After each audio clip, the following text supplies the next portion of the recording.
मी इयत्ता दुसरीमध्ये शिकत आहे. माझ्या शाळेचे नाव जिल्हा परिषद शाळा येडमचिंद्र असे आहे.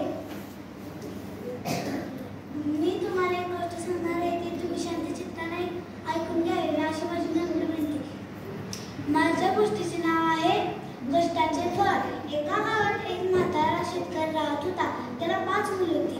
ती 5ही मुले खूप आळशी होती. त्यांना कष्ट करायचे माहीत नव्हते. वडिलांच्या कष्टाच्या पैशांवर त्यांनी मजा करायचे. वडिलांना नेहमीच या गोष्टीची काळजी वाटायची, आपण गेल्यावर आपल्या आळशी मुलांचे कसे होणार. त्यांना एक कल्पना सुचली. त्यांनी 5ही मुलांना आपल्या जवळ बोलवलं. त्यांनी 5ही मुलांना सांगितलं, आपल्या पूर्वजांनी आपल्या शेतात एक सोन्याचा घडा आणला, मध्ये भरपूर धन लपवले आहे, ते तुम्ही शोधून काढा. मी गावात जाणार आहे, ते तुम्ही शोधून काढा. दुसऱ्या दिवशी वडील गावाला गेले. 5ही मुलांनी शेत खणले.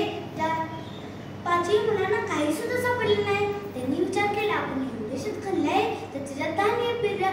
धान्य पेरल्यानंतर पाऊस पडला. पाऊस झाल्यामुळे धान्य उगवू लागले.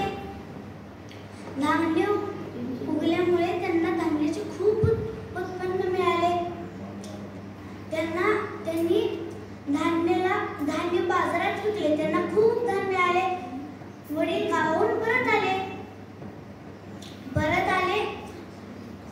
आल्यानंतर 5ही मुलांना घडलेली सगळी घटना 5ही मुलांना